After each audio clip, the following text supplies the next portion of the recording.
Bon matin. Bonjour et bienvenue au mini-symposium IJ. Nos premières conférencières présentent la gestion des excréta, des choix cornéliens, l'intégration des nouvelles pratiques en Belgique. Dr Simon est médecin spécialiste en hygiène hospitalière et diplômé de l'UCL en 1986 avec un DES en hygiène hospitalière en 1992. Elle exerce aux cliniques universitaires Saint-Luc à Bruxelles comme microbiologiste, médecin hygiéniste et Chief Quality Medical Officer, ainsi qu'au CHU et l'ORA.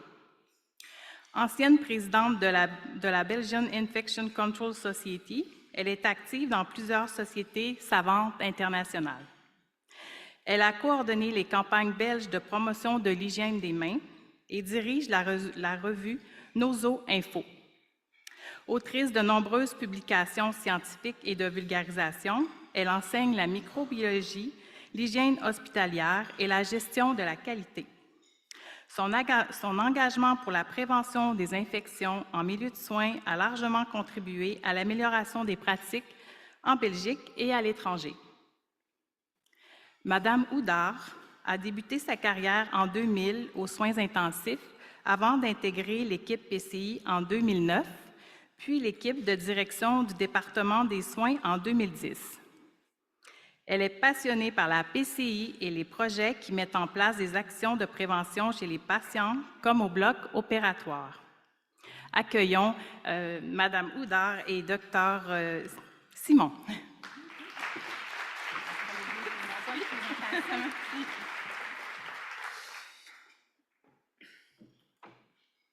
Ah oui, vous voyez. Eh bien, bonjour à tous et bravo aux courageux qui se sont levés après cette magnifique soirée d'hier.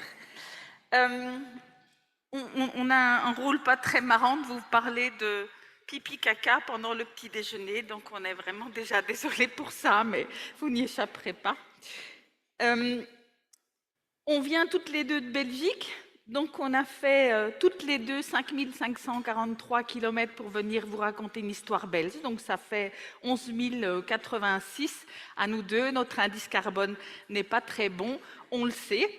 Mais à cause de ce voyage, nous avons des conflits d'intérêts, bien sûr, puisque c'est un symposium, un mini-symposium IJ. Et je pense qu'on a été tellement gentiment accueillis qu'on va en avoir de plus en plus. Messieurs, on aimerait bien revenir, c'est ça qu'on essaye de vous dire. On vient d'un petit pays qui est en Europe de l'Ouest, j'espère que vous le connaissez parce qu'il est petit mais sympa, dans lequel on parle 3 langues, le français, le néerlandais et l'anglais. Alors vous êtes en train de vous dire, chouette, elle parle français, et nous on parle sans accent, comme vous pouvez le remarquer. Et on parle français, mais on a quand même un problème, c'est qu'il y a des choses que vous n'allez peut-être pas comprendre. Donc, on voudrait vous faire un petit lexique de traduction. Quand on vous parlera de panne, vous traduirez bassin, ou bassine, ou bête-panne. Quand on parlera de lave-panne, vous traduirez lave-bassin, lave-bassine, lave-bête-panne, je ne sais pas si ça se dit. Donc, il y a comme ça des mots un peu particuliers et on s'est rendu compte qu'on ne parlait pas tous de la même façon. Si on sort de notre contexte, quand vous dites « nous, on est bêtement arrêtés sur l'autoroute », on se dit « zut, il y a un embouteillage », vous dites « zut, il y a une marmelade de char ». Si mon fils a une petite amie, vous direz toujours qu'elle est blonde alors que pas de chance, elle est brune. Donc ça, je n'ai pas toujours très bien compris, mais voilà. Donc il y a des choses que... Et alors magasiner, ça j'adore. Nous, on fait des courses. Vous magasinez, c'est bien plus sympathique. Et à mon avis, on achète beaucoup plus quand on magasine. Donc, on vient d'un petit pays où on parle français, mais pas tout à fait comme vous, malheureusement, donc il faudra traduire. Alors notre CHU et l'ORA, c'est un composite en fait de 7 hôpitaux qui se sont regroupés au fil du temps et qui représentent 1724 lits. Donc c'est un grand CHU, mais vous allez voir, il n'y a pas que Natacha et moi qui faisons de la PCI, heureusement, sur ces 7 sites. Donc on a 4025 membres du personnel soignant. Ça, c'est un chiffre important parce que quand il faut les former, ça représente une charge de travail importante. Vous voyez que 68% ont moins de 45 ans. Ça, c'est sympa, ils sont jeunes. Et moins de 10 ans, 67% ont moins de 10 ans de pratique dans notre institution. Donc vraiment une population relativement jeune et importante à éduquer. Alors nos hôpitaux, nos 7 hôpitaux sont répartis sur 2 bassins. Donc ici, vous ne traduisez pas panne, hein, ce sont des bassins de soins. Donc il y a le bassin ouest et le bassin est. Nous allons exclusivement vous parler, ou surtout vous parler des hôpitaux du bassin est. Et vous voyez que le bassin ouest, en fait, dont on ne parlera pas, c'est 3 sites avec 2 médecins, 1,5 équivalent temps plein PCI et 2 infirmiers PCI. Et le bassin est, dont nous sommes partis, c'est 1 médecin, un 0,8 ETP et 3 infirmiers, donc 2,75 ETP PCI. Vous voyez qu'à gauche, les 2 bassins ont des folklores très différents. À gauche, c'est le Doudou, et à droite, ce sont les Gilles. Ça vous dit quelque chose, les Gilles de Binche? Donc ça, c'est un folklore excessivement, qui est vraiment classé au patrimoine mondial de l'UNESCO. C'est vraiment un folklore très très important. Et je peux vous dire que quand c'est le carnaval, je ne vois pas Natacha, au moins pendant 48 heures. Je ne sais pas ce qu'elle fait. Donc, notre bassin, 4 hôpitaux, le CHU et l'Ora, bassin Est, c'est Jolimont, Lobe, et puis Nivelles-Tubize, dont on ne parlera pas, parce qu'eux n'ont pas beaucoup de problèmes de bactéries multirésistantes, puisque vous allez voir, c'est le sujet principal de notre intervention. À gauche, donc notre hôpital, il y a un château. Malheureusement, il est vraiment pas beau, mais il est classé. Donc on ne peut pas y toucher. Donc il va rester indéfiniment comme ça. Donc il y a ce château qui est entouré de bâtiments plus modernes. Vous allez voir ça ici. Donc ça c'est la vue d'en haut avec le château et les bâtiments modernes qui l'entourent. Alors ça on a planté le décor.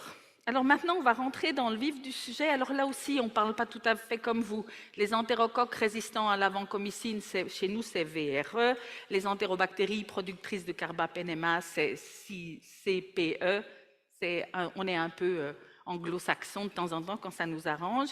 Et donc, moi, je suis arrivée au CHU et l'Ora en 2000. Et assez rapidement, on a été confronté à, c'est pas moi qui l'ai apporté, hein, je vous promets, mais on a été confronté à une épidémie de VRE en gériatrie sur l'hôpital de Lobe. Une épidémie vraiment difficile dont on a eu du mal à se débarrasser et qui a été transportée à Jolimont parce qu'un jour, sans qu'on nous en parle, un patient de gériatrie a été transféré dans un service de Jolimont, de l'autre hôpital, pour faire un examen un peu plus sophistiqué qu'on ne faisait pas dans le premier hôpital. Et donc, on a vécu ces 2 épidémies et ça a été le début de notre réflexion et vous allez voir à quoi elle va arriver. D'une façon générale, à Jolimont, on a une pression des CPE, donc des entérobactéries productrices de carbapénémase, hyper importante. Mais vous voyez qu'en 2023, on a eu une très vilaine épidémie dans un secteur de gériatrie qu'on appelle le JG2. Et donc là aussi, ça a continué on a dû un peu réfléchir. Alors les VRE, les Enterococcus faecium résistants à l'avancomycine, sont tous des VAN A et on n'est pas les seuls. Dans notre région, il y en a beaucoup. Et on se les refile l'un l'autre entre hôpitaux parce que malheureusement, nous n'avons pas encore de système intégré de transmission d'informations concernant les bactéries multirésistantes, le portage de bactéries multirésistantes. Surtout en gériatrie, ça on a un laboratoire central de référence qui nous le dit, donc surtout en gériatrie et surtout des Enterococcus faecium et heureusement surtout en portage. Pratiquement pas d'infection, sauf de temps en temps chez les patients âgés des infections urinaires. Mais vraiment c'est un problème de portage. Donc on s'est assise et on a essayé de réfléchir, on a épluché la littérature et que nous dit le SARM, le MRSA, on le connaissait parfaitement bien et ça on est arrivé à le juguler, mais c'est vrai que ces entérobactéries ou ces germes entériques, c'est quand même une autre problématique et donc la situation est complètement différente. Ici, je ne vous mets que quelques articles, et alors il y a un S à excréta, ça c'est une horreur. quand on lit la littérature, on voit que la gestion des excréta et l'eau, c'est un problème majeur quand on parle de germes entériques. Et il y a les pannes, traduisez bassin, les toilettes, les lave-bassins et les siphons. On en a parlé hier, Yves Lontin en a parlé hier, les fameux siphons, c'est une problématique, mais elle ne nous a pas beaucoup intéressés parce que c'est surtout aux soins intensifs qu'on a cette littérature. Alors ici, Ecocorico, c'est une étude belge. Les pannes sont un vecteur potentiel de micro-organismes. Ne regardez que le petit carré en bas à droite. Ils ont regardé quel était l'état des pannes qui sortaient du lave-panne.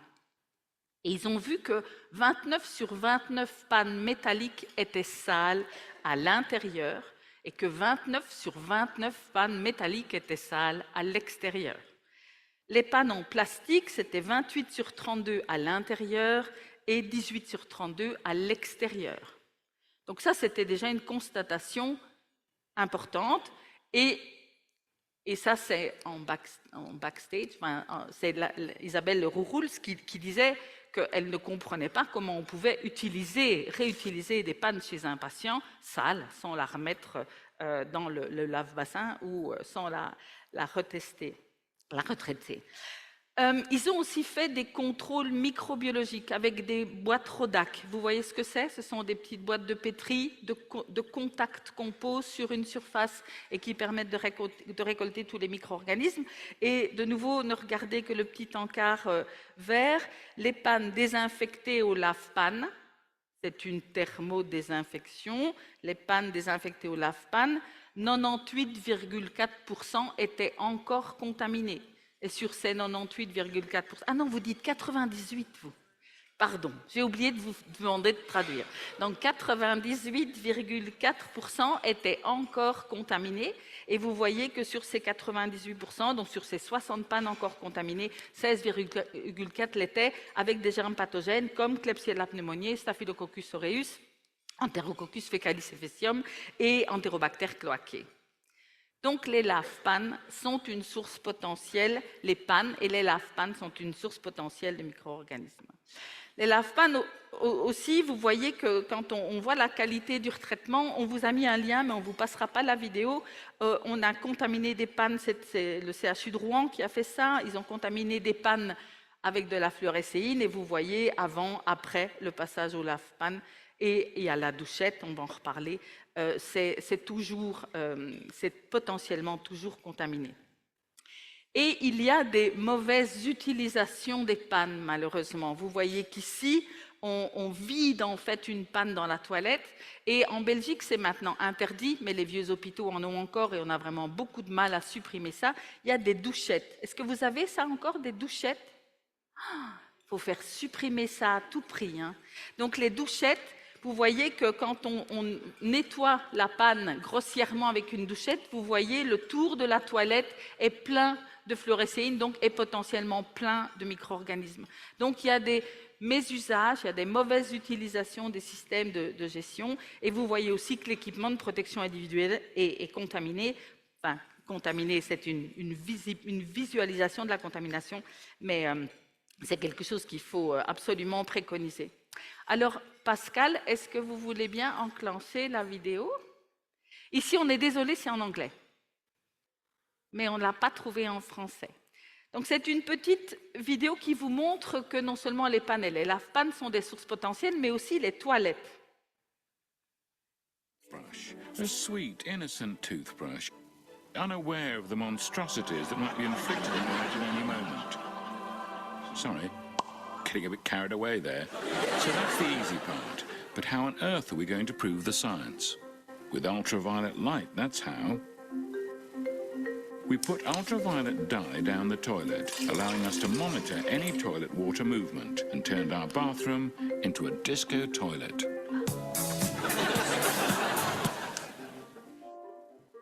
The first part of the theory is that a toilet will spray droplets of water into the air. But how far? We laid out markers in the bathroom at intervals of 1 foot, all the way up to 6 feet, where we placed our toothbrush. But we also needed a flusher, And this chap's taking no chances. So it's time to flush in 3, 2, 1. Filmed in slow motion with ultraviolet light, you can see that simply flushing a toilet can fling water droplets over 2 feet away. But it hasn't reached our toothbrush 6 feet away, or has it? What about the microscopic aerosolized droplets we can't see with the naked eye? Well, that can be solved by using dry ice to see them. This cloudy spray provides a visual backdrop, so the tiny droplets we missed before can hide no more. Combined with the UV light and a high-speed camera, we capture the movement of the aerosolized water droplets through the air. But will they reach the toothbrush 6 feet away?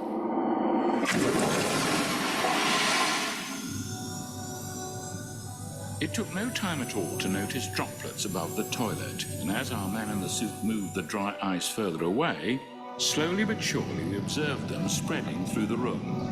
Finally, after an hour and 49 minutes, we recorded water full of toilet germs around the toothbrush. Proof that airborne bacteria from a toilet can reach a toothbrush 6 feet away. So next time you brush your teeth, have a think about what might also be on those bristles. Please welcome Mehmet. Hello. Hello, Mehmet. How are you? A good sniff of Mehmet's armpits.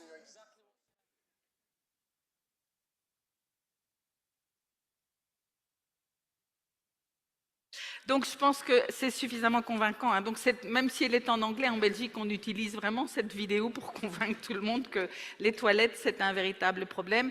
Et on essaye de les éduquer à fermer le couvercle. Et ça corrobore tout à fait une étude de Frédéric Barbu en France où il a en fait contaminé une toilette, il a versé dans une toilette une culture de Citrobacter fruendii et il a été mesuré à quels endroits on en retrouvait et on voit qu'en fait, dès qu'on tire la chasse, on retrouve Citrobacter fruendii qui est un germe potentiellement producteur de carbapénémase. On en retrouve à peu près partout dans la salle de bain, y compris dans l'air. Et vous vous souvenez, Yves Lontin nous a parlé de ça, la cinétobactère qu'on retrouvait dans l'air. Donc c'est complètement exact, donc il faut faire attention.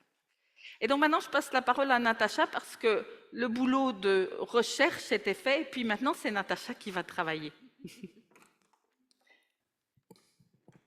Voilà, bonjour à tous. Moi, pour ma part, voilà, j'ai un accent, donc j'espère que vous me comprendrez. Donc, on est, suite à cette revue de la littérature, passé à la pratique de terrain. Donc, on a émis une série d'hypothèses que l'on a vérifiées par des audits. Et puis, si les audits n'étaient pas bons, on a fait de la formation ou de l'information. Donc, la première hypothèse était que l'hygiène des mains était insuffisante. La seconde, que les équipements de protection individuelle étaient mal utilisés, donc les précautions générales pas forcément bien appliquées. Ensuite, nous avions en tout cas en tête que les précautions additionnelles, par contre, étaient bien réalisées.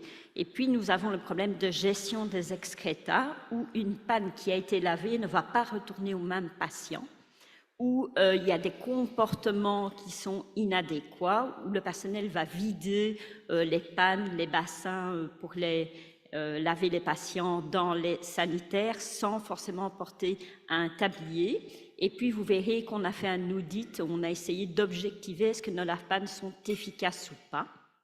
Et donc là vient le système IGI. Vous verrez que ça répond, en tout cas nous en tant qu'hygiénistes, à nos besoins. Et enfin, le rôle de l'environnement. Donc, je vous expliquerai qu'en fonction de l'épidémiologie, des germes qu'on retrouvait chez nos patients, on a dû suspecter une cause environnementale. Alors, l'hygiène des mains. Donc, ici, ce sont des consommations de solutions hydroalcooliques que nous calculons en frictions par patient par jour. Parce que pour le terrain, leur dire vous consommez 7 litres, pour 1000 patients au jour, où vous faites 3 frictions par patient par jour, bien évidemment, c'est beaucoup plus parlant le nombre de frictions. Alors, je vais dans ces dias comparer 2 unités de gériatrie, parce qu'on essayait de voir s'il y avait vraiment des choses qui étaient différentes dans l'unité où on avait un souci, qui est le G2, par rapport à une autre unité de gériatrie où là, on n'avait pas de souci. Et donc, vous voyez la ligne rouge, c'est un objectif déterminé par les Français qui est de 10 frictions par patient par jour pour un service de gériatrie. Donc, vous voyez que dans les 2 unités, bon, même si celle du bas, qui est le G3, donc l'unité où on n'a pas de souci, est même un peu moins bonne que le G2 où on a un souci. Donc là, je n'ai pas encore l'explication. Alors, on est allé un petit peu plus loin, on est allé les suivre et on a regardé quand est-ce qu'ils se désinfectaient les mains.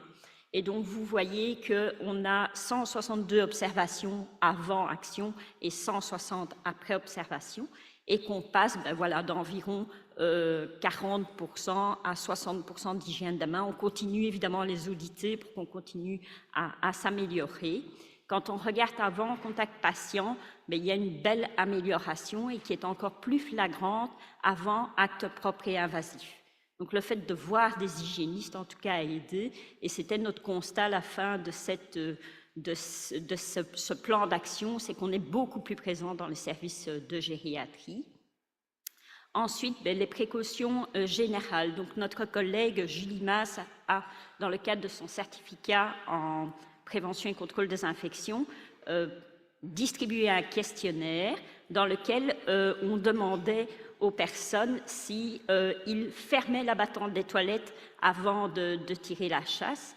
Et vous voyez que dans l'unité qui nous pose souci, donc au niveau de la ligne rouge, que majoritairement ce n'est pas le cas, sauf quand il y a, que ce soit pour les bassins de toilettes, donc je ne sais pas comment dire d'autres, les bassins de toilettes, ou les pannes. Bassin de lit.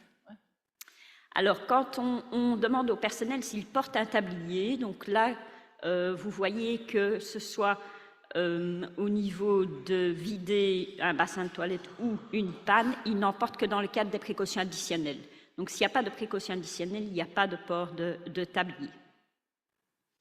Ensuite, les précautions additionnelles. Donc, le système IJ est recommandé pour les précautions de contact, mais on a une série d'autres éléments qu'on va vérifier, tels que la présence de solutions hydroalcooliques ou que ce soit la bonne affiche.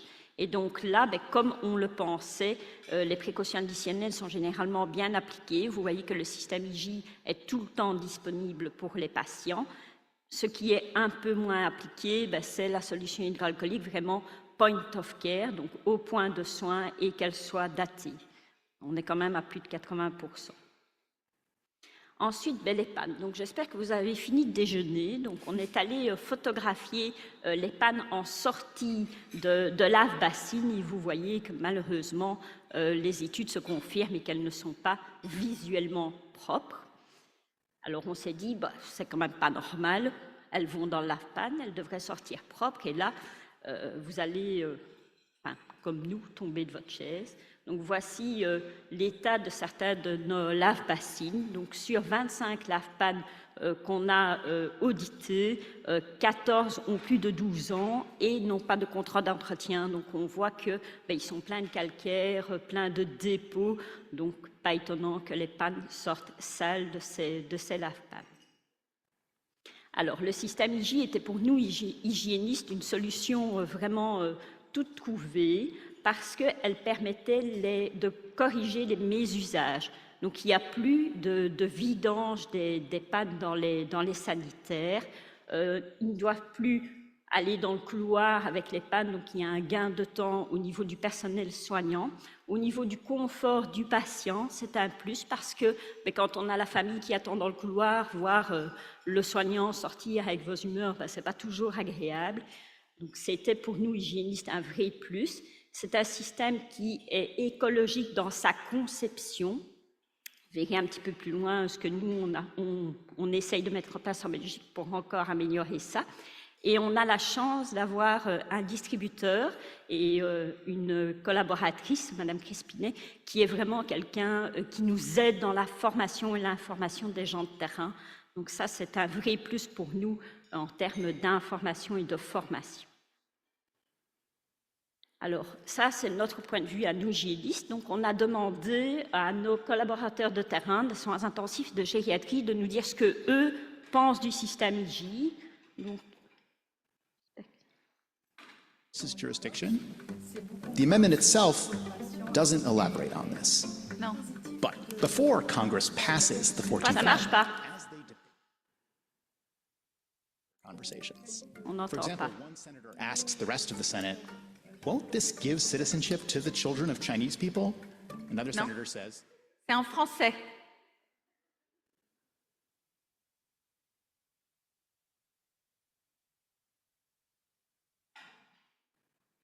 Je ne sais pas. Tu ne sais pas l'enclencher. Si. Alors, je ne sais plus.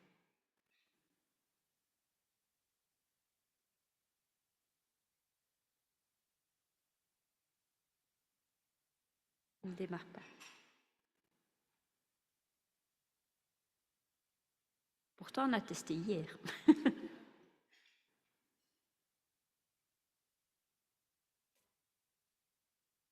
Voilà. Sur la matière, le fait que ce ne soit pas en inox, c'est beaucoup moins froid pour le patient et beaucoup plus agréable.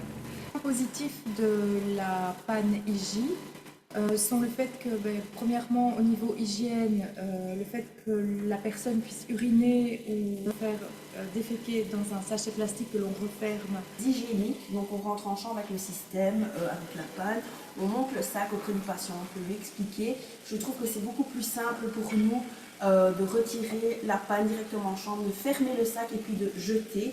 La panne reste à disposition du patient le temps de son séjour, apprécie fortement. Les urinaux à usage unique. Le point positif, toujours comme pour les pannes, le fait d'uriner dans un sachet que l'on peut refermer par la suite et qui n'est pas en contact avec un lave-panne où l'on ne doit pas évacuer à l'extérieur, c'est beaucoup plus propre et c'est plus sécuritaire. Donc, point de vue d'hygiène, une panne d'éducation à un patient, ça, c'est précieux. Ce que j'apprécie avec le système IJ, c'est que c'est personnel au patient et on ne se balade pas avec les pannes dans le couloir. La hauteur également, c'est beaucoup plus plat et donc le patient doit moins se relever pour le positionnement de celui-ci. Écologiquement, pas d'eau et alors de temps indéniable pour indéniable. Voilà. Et pour terminer, encore un petit avantage, c'est le fait de pouvoir refermer le sac et de le jeter tout de suite et ne pas se promener dans le couloir et éviter justement tout ce qui est désagrément, c'est-à-dire les odeurs, et autant pour le patient et s'il y a de la famille également. En soi, j'apprécie fortement le système. Alors, donc, en termes d'environnement, donc chez nos patients, vous voyez que l'on retrouve qu'on a énormément d'acquisitions de germes porteurs de carbapénémase. Et sur le côté, vous avez la liste où on va retrouver des PIO, on va retrouver des entérobactéries, des Klebsiella pneumoniae, Oxytoca, des Serratia, avec des résistances de type OXA48, VIM et NDM. Donc vraiment une multitude de germes et de résistances. Donc, on s'est donc intéressé à notre environnement. Donc, on a contrôlé en faisant des frottis les bridgets. Vous voyez qu'ils sont tous clean. Ensuite, nous avons contrôlé nos siphons. Donc, vous voyez que la majorité sont clean, à l'exception, pas de chance, de celui du bureau infirmier, qui a eu droit à une attention toute particulière. Ensuite, on s'est posé la question de nos sanitaires.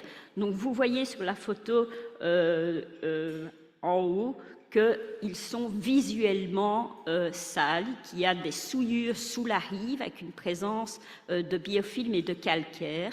Nous avons donc, vous voyez la première colonne, ce sont les premiers prélèvements où on a une majorité de sanitaires qui sont contaminés, même si on n'a pas pu lier une contamination sanitaire et retrouver exactement le même germe chez le patient. On se dit que l'environnement, là, peut quand même jouer un rôle. Donc, on a réalisé plusieurs prélèvements pour trouver un bon protocole de nettoyage et de détartrage des sanitaires. Et voyant qu'à la fin, on n'y arrivait pas du tout, on a même pensé à un moment changer les toilettes, en sachant qu'il existe maintenant des sanitaires sans rive, donc qui permettent d'éviter justement cette accumulation de calcaire sous le rebord des toilettes. Alors donc au cours du temps, donc on a eu un premier pic, on s'est posé des questions, on a été attentif, puis ça a diminué, c'est remonté. Donc là on a mis en place le système IJ pour tous. Vous voyez qu'on a une chute des cas acquis, et puis de nouveau ça remonte. Donc là on a fait de la formation, on a rappelé les précautions générales, malheureusement pas très efficaces, c'était pire. Ensuite ça rediminue, On a mis en place, je vous l'ai dit, des protocoles de nettoyage et une nouvelle brosse plus plate qui permettait vraiment d'aller sous les rives des toilettes. Ensuite, ça a diminué. On a de nouveau eu un petit pic, donc on a continué à tester d'autres protocoles de nettoyage des sanitaires et nous avons contrôlé nos matelas parce qu'une autre équipe dans un centre hospitalier du Hainaut qui avait un souci d'acquisition de germes multirésistants avait mis en avant les housses des matelas qui n'étaient pas intactes. Ça n'a pas été probant chez nous, mais on a quand même vérifié. Ensuite, voilà, on y arrive. On a vraiment une diminution du nombre d'acquisitions. Et en avril 2025, donc tout récemment, on a fêté avec l'équipe les 6 mois sans acquisition de CPE dans l'unité de soins, donc en présence de l'équipe de prévention et contrôle des infections et du directeur du département des soins. Voilà, l'équipe s'est sentie reconnue, c'est un moment assez sympa. Alors, en conclusion, c'est aucun mode de transmission prépondérant n'a été identifié. C'est une des étiologies multifactorielles, donc probablement des transmissions via les mains du soignant, mais aussi directement de patient à patient. Le comportement inadéquat, favorisant la contamination des tenues de travail et bien sûr le rôle de l'environnement, que ce soit au niveau de nos bassines, lave-bassines et de nos sanitaires. Alors, on a été un petit peu plus loin dans l'analyse du système IJ. Donc, on a tiré des leçons de cette épidémie. Donc, on a étendu ce système à l'ensemble des précautions additionnelles de type contact. Quand on doit remplacer un lave-bassine, on se pose la question de l'intérêt de le faire, par exemple en hémodialyse, où ils vont utiliser 10 pannes par an. Mais là, on leur a proposé de ne pas remplacer le lave-bassine et de mettre en place le système IJ pour les patients qui en ont besoin. Voilà, et on a également introduit d'autres dispositifs tels que les sacs vomitos. Ça, c'est vraiment quelque chose que le terrain apprécie énormément. Parce qu'avant, ils avaient un BR et ils devaient difficilement aller avec ce liquide dans le bassin uriniforme jusqu'à l'utility salle. Maintenant, c'est un système fermé, ça ne sort pas de la chambre, c'est vraiment un plus pour eux. Alors, on a reçu une étude du docteur Petit et de son collaborateur qui avait fait une enquête de satisfaction auprès des soignants. Donc, qui vérifiait le confort et la facilité d'utilisation. Et vous voyez qu'en service de gériatrie, sur 169 questionnaires distribués, on en a récupéré 111. Donc, c'est quand même un bel échantillon. Et à 80%, le personnel est satisfait du dispositif. Alors, on a fait la même chose aux soins intensifs. Et là, vous voyez que la satisfaction est moindre. Elle tourne aux alentours de 50%. Et donc là, on a de nouveau demandé aux soignants, soit en gériatrie pour les 15-20% qui n'apprécient pas le système qu'aux soins intensifs, ce qu'il en était. C'est que vu que c'est du plastique, des fois ça colle au siège des patients et souvent quand on le retire, on en met un petit peu partout. Les points négatifs sont que lorsque la personne est une corpulence assez forte, dans un lit, la hauteur de la panne et le fait que ce soit sur du plastique souple, fréquemment les urines ou les selles peuvent déborder. Si la personne est vraiment obèse, alors là, les fesses tombent directement dans la panne et la personne est souillée. J'apprécie moins, par contre, c'est le fait que ce ne soit pas du tout écologique, peu résistant, je trouve, pour des patients qui sont forts. Mais voilà, je n'ai rien d'autre à dire. Les inconvénients pour moi est la quantité. Donc quand les patients font des urines conséquentes, ça déborde un petit peu du plastique et donc c'est un peu plus désagréable. Si on doit placer la panne au fauteuil, si la patiente ou le patient est trop petit, c'est aussi parfois difficile parce que vu qu'il y a un plastique autour, sur un tissu, ça va glisser, mais s'il n'y a pas de tissu sur du plastique comme plastique, ça va accrocher et ce sera problématique également. Et la capacité de réception, donc débordement des urines et des selles parfois également. Alors, par rapport à ça, il y a certaines choses sur lesquelles on ne sait rien changer. Le fait que le patient obèse ait les fesses en contact avec les excréments, c'est un peu compliqué. Par contre, le fait de mettre une panne au fauteuil, bon, on leur a proposé d'utiliser une chaise percée.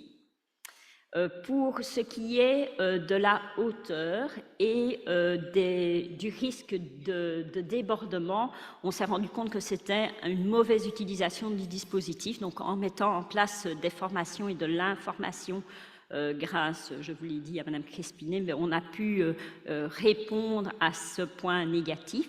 Enfin, l'écologie, avec le docteur Simon, on travaille avec une société chez nous qui réfléchit à recycler ces supports blancs de chez IJ pour pouvoir répondre à leurs demandes en termes d'écologie. Je vais repasser la parole à docteur Simon. Merci. Alors donc, voilà, les épidémies, c'est toujours... Moi, j'adore entendre des gens qui ont des épidémies parce que je me dis, je ne suis pas toute seule. Donc peut-être que vous aussi, vous vous êtes dit aujourd'hui, je ne suis pas toute seule. Je pense qu'on apprend des épidémies et donc ce que cette épidémie nous a appris, c'est que ça a mis en évidence la dangerosité des LAVPAN et j'en suis persuadée depuis des années que c'est le pire cauchemar des équipes PCI, les LAVPAN. Et en plus, il y a un aspect écologique qui, moi, me hérisse les poils, c'est 29 litres par cycle. 29 litres d'eau par cycle. Quand j'ai appris ça, j'avais jamais pensé, je vous avoue que c'était autant. On a appris sur la dangerosité du design des toilettes. Alors même à la maison, j'ai été voir si j'avais des rives dans les toilettes et si elles étaient propres. Eh ben non, c'est même pas propre chez moi. Et donc, on a aussi appris beaucoup de choses en allant sur le terrain, en se focalisant sur ces points. On a appris qu'il y avait énormément de comportements inadéquats concernant la gestion des pannes, même la gestuelle des pannes, comment les gens les utilisent. Et le personnel nous a sensibilisés au confort qu'apporte le système IJ, même si vous avez vu, et on a voulu être honnête avec vous, même si vous avez vu des gens qui étaient un petit peu moins persuadés, mais c'était des gens aux soins intensifs avec des grosses mictions chez les patients, etc. Et on a été très sensibilisés à l'importance du recyclage, mais ça avec notre distributeur en Belgique et une société qui travaille déjà dans le recyclage. On va voir ce qu'il est possible de faire. Alors, on est en train de programmer 5 nouveaux hôpitaux dans notre CHU. Donc, nos 7 hôpitaux un peu vieillots, vous avez vu, vont être remplacés par 5 magnifiques hôpitaux. Et nos architectes, quand ils nous voient arriver aux réunions, ne sont pas toujours très heureux parce qu'ils nous disent « vous êtes véritablement des obsédés de l'eau et des excrétas ». On a dit oui, on est obsédés par l'eau et les excrétas. L'autre jour, j'ai dû aller chez un marchand de robinets, de toilettes, etc. Je suis arrivée avec ma fluorescéine. Ils m'ont dit elle est complètement à la masse, elle est complètement folle celle-là. Et donc effectivement, j'ai fait des tests, mais j'ai dit mais regardez, on va en mettre partout si on prend ça. Et donc ils ont dit mais c'est la médecine scientifique ici. J'ai dit oui, exactement, c'est exactement ça. Mais donc soyez obsédés par l'eau et par les excrétas. C'est un bon conseil pour l'avenir. Et donc vous voyez, nos futurs hôpitaux vont ressembler à ça. Alors ce qu'on a mis dans les cahiers des charges pour nos 5 futurs hôpitaux, plus de LAVPAN. Et ça, je peux vous dire que je tiendrai jusqu'à ma mort, ou en tout cas jusqu'à ma pension. Il n'y aura pas de LAVPAN dans ces hôpitaux. Solution alternative au vidoir. Il y a quand même encore des liquides qu'il faut vider. Donc là, mais il existe des tas de nouveaux systèmes, une innovation avec des systèmes aspirants qui relarguent les liquides directement dans les égouts. Des toilettes sans rive, donc rim-free ou rimless, donc sans rebord. Ça, c'est déjà acquis. Les chasses d'eau sans réservoir. Je ne sais pas si vous connaissez ça. Donc, il n'y a plus de... Vous savez, quand on tire la chasse se remplit d'eau. Et donc, maintenant, il existe des systèmes sans réservoir d'eau. D'abord, je pense que c'est une bonne chose pour les légionella si on est dans un pays où il fait bien chaud. Mais surtout, on peut mieux régler la pression d'arrivée d'eau dans la toilette avec une diminution des splashes que l'on peut provoquer dans l'environnement. Alors des robinets, ça c'est pour surtout les soins intensifs, mais il n'y aura plus d'évier aux soins intensifs, ça c'est clair. Robinets avec des jets d'eau décalés par rapport au siphon. pour ne pas aussi, pour éviter aussi les rétrosplasmes. Il existe des lavabos sans siphon maintenant, ça ce sont des choses toutes nouvelles, même avec des bouchons sur lesquels il y a des petites comment est-ce qu'on peut dire, des petits clapets en silicone qui empêchent, donc qui permettent l'eau de couler, mais qui empêchent l'eau de remonter. Donc il y a des choses très très nouvelles qui arrivent. Et donc je vous disais, suppression des lavabos inutiles et aux soins intensifs, j'en suis aussi persuadée. Là, on va avoir un peu plus de mal à convaincre les soignants, mais de nouveau, jusqu'à ma pension, je tiendrai le coup. Et alors, si vous avez d'autres idées, nous, on est preneuses. On aimerait bien rentrer à la maison en disant « nous avons la solution définitive ». Donc, si vous avez des idées, on vous les vole volontiers. Merci beaucoup et merci de nous avoir écoutés.